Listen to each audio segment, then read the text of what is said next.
Hello friends, welcome to our channel Creating Essence. I am Megan. Thank you so much for stopping by today. After all of the curriculum videos that I did a couple of weeks ago, I had tons of questions and I'm working on both a frequently asked questions video to answer all those questions as well as our preschool curriculum video. But today I wanted to take a second to answer a question that came up over and over again with its own video. And that is our schedule. How do we do things on a daily routine? How do we manage year-round schooling? Because that sounds intense, especially for the thousands of people who are brand new to homeschooling this year in light of everything going on in society and the education system lately. So I thought I would sit down, answer those questions specifically, and show you all what our schedule looks like and why you might consider doing year-round schooling instead of a traditional school year schedule. Well, first of all, why you might consider it. Honestly, if you're new to homeschooling, you will find this out. If you are a teacher, former teacher, or someone who is already homeschooled, you can probably attest to the fact that the school schedule itself is not super teacher friendly, I guess you could say. And in a lot of ways, it's not very student friendly. It's pretty intensive how the breaks are just broken up all over the place. You'll have big gaps without school and then huge gaps, sometimes entire marking periods with school. And then there are those random teacher planning days and faculty days sprinkled throughout that just kind of mess things up. It is really, really easy to get burned out, both as the teacher and as the student with that kind of schedule. And then in the summertime, you have a solid 3 months with no formal instruction. Many parents know, and every teacher can attest, every student has regression during this time. Things that they knew solid at the end of the last school year, they have forgotten almost entirely by the beginning of the next school year. So it's kind of like having to start over on a lot of things. And the very beginning of the school year, for weeks, sometimes months, ends up being review and catch up. The year-round school schedule does away with all of that. There are so many ways of doing it, and how we personally do it is roughly 6 weeks on doing schoolwork and then 2 weeks off. Now there are variations in that, and you will see that in our yearly schedule. And we also leave room in our schedule for things that might come up. Vacations we may want to take, all the different ways that homeschooling gives us flexibility. We can tweak our schedule to make it whatever we need without worrying about losing time, losing days, not being able to finish up school in time. The typical school year calendar has 36 weeks of formal instruction. Depending on where you are in your specific school, it may be up to 38 weeks. Some schools plan an extra long year because they know they'll have to account for things like snow days or hurricane days that will take away from their regular schedule. So they just kind of have that cushion built in. Our year-round school schedule has 40 weeks, and that gives us 4 weeks of cushion to still be ahead of the regular school system while still having a lot of breaks built in there. And we really find that the 1 to 2 week long breaks regularly built into the schedule is so much more restful and effective than the long weekends that are just sprinkled around 2 to 3 days at a time throughout the calendar year. At any given time that we are working through a term, which is what we call when we are on for school, if things are getting rough, either for the students or for me as the teacher, people are feeling stressed or burned out, we can look at the calendar and at any time know a break is coming really soon. And that really invigorates us to push through and whatever it is that we're dealing with, because we know we have a solid 1 to 2 week, usually 2 week break coming up really soon. I'll start with the biggest and work to the smallest. So here's how we're working with our year at a glance sort of calendar year. I just have these free printables that I do, one for each month, and I just pencil in the what the schedule's gonna be, so that I can erase it and adjust it at any time. We usually start the first Monday after August 1st. In our state, which is Virginia, our end of the year reporting is due by August 1st, and then our notice of intent to homeschool for the next school year is due August 15th. I have been able to streamline the whole thing into one packet that I have sent into the school district by August 1st.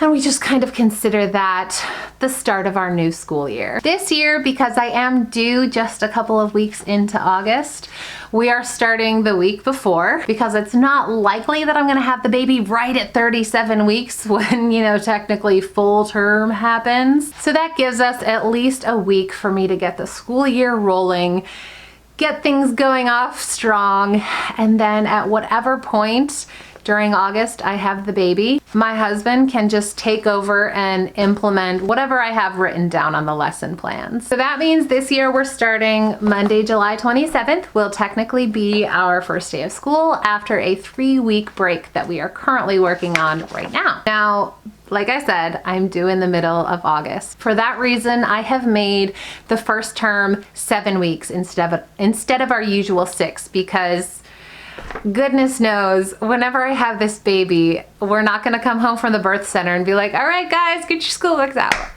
I expect we're gonna take at least a few days, if not a full week off, just snuggling and enjoying the new girl. So that means our first term will finish up Friday, September 11th. That means our first break will technically be Monday the 14th through Friday the 25th.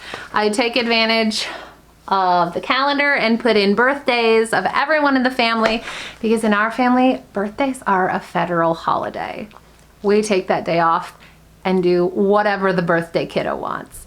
My husband, if at all possible, takes the day off from work, and it's just a great family day. My 5th grader's birthday will be during that first break, so that is perfectly timed. No need to take an extra day off. And then our second term will start Monday, September 28th. We will go through the whole month of October, except for the 19th, which is another family birthday, and up until Friday, November 20th. Now this is because of how things work with those winter holidays for us. That technically makes it an 8-week term. You will see why in a second. We're gonna take the week of Thanksgiving off for break number 2, and then get right back at it starting Monday, November 30th, and going right up until Christmas Eve. Now that gives us a 4-week term right here. So that's why we have the 8-week term right before it, because it kind of balances things out. And we also know we're probably gonna take some extra time off during that time. There's a potential of a road trip further down south to see family. So we just work in a lot of flexibility there. We have Christmas, another family birthday that kick off break number 3, which will go through January 8th. And then on Monday, January 11th, we kick off the next term and go through the rest of January, except for the family birthday that's January 29th. Go through most of February, except for Mama's birthday, because Mama's birthday in February is also a federal holiday. Mama takes that day off. And then break number 4 will start Monday, February 22nd. It'll go through the first week of March, and then we'll have another really short term for term 5, because Passover begins March 27th this year. It's a bit early, and goes through that full next week, which we'll have a break on during, and we have a family birthday in the beginning of April. Easter and Passover ends on April 4th next year, and we'll go through that whole next week too. So we will have a 2-week break for Passover, Easter, and Aaron's birthday. We'll start up term 6 on April 12th, and we'll go through the next 6 weeks aside from taking our end of April family birthday off. And it'll go through May 21st. Then we'll have another 2-week break from the end of May through the first week of June, and then we'll start our last term of the year, which it will start Monday, June 7th. And this is a bit of a shorter term. It is only 5 weeks, and it ends with the last week being evaluation week. After that is another 3-week break, before the start of our new school year. Evaluations in our state are really flexible. There are lots of different options that we can turn into the state to show proof of adequate academic progress for the year.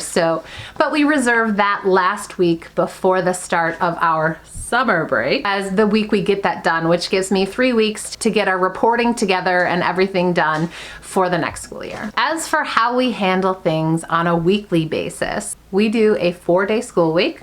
So we work Monday through Thursday in our regular schedule. And then on Fridays, we do what we call Fun Fridays. I've done a couple videos on how we actually work those Fun Fridays. But really those days are reserved for our projects, science experiments, history things, handiwork, arts and crafts, field trip types of things, and get-togethers with friends. The year-round school schedule is another reason why that 4-day school week can work for us. We have a slightly shorter school week, but we still get in more days of work, even with all those weeks at a time of breaks, so that our work is completely finished and then some by the end of the next school year. People asked a lot about what our daily schedule looks like. I'm not one of those schedule every day down to the minute kind of people. I don't give my kids a block of time to work on things, because we just go at our own pace. We're a family that kind of needs to do what works for us. It's one of the many reasons that we don't do co-ops. We don't really want to be stuck on somebody else's schedule, and it really just works best for everyone in our family to kind of take each day as it comes. We do have a general rhythm, I like to call it, just for how our days tend to pan out. And that is something like, I get up between 5 and 6 every day. Obviously, it's going to be different when Giovanna gets here because babies change everything. But in general, I get up around then.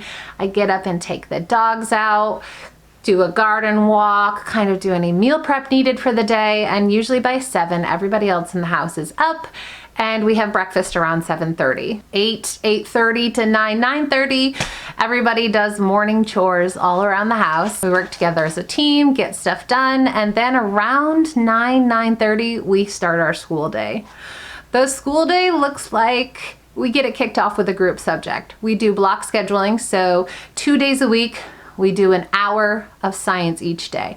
The other 2 days of our 4-day work week, we do an hour-long block of history. We find that we accomplish a whole lot more and the retention is much higher when we are working through those subjects that we do together as a family for a solid hour, discussing and really digging in for a full hour, compared to a much shorter block every single day. After that hour-long block, we kind of split up. They go to their individual subjects. They each have a binder that has their lesson plan written for the week, so they know what's expected of them.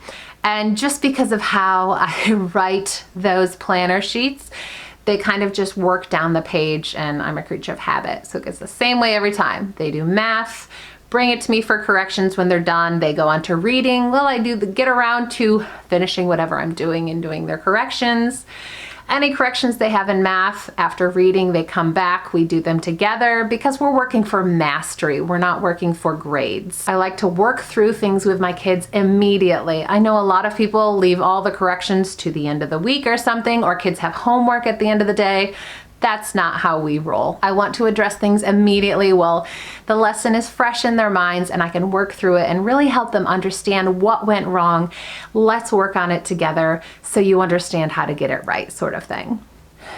After those corrections are done, they'll go on to whatever their language arts are and work through that. Same sort of thing. They bring it back to me for corrections and then go on to spelling, penmanship, typing, whatever it is that they have. And we just, after those are finished, they come back and check in for language corrections.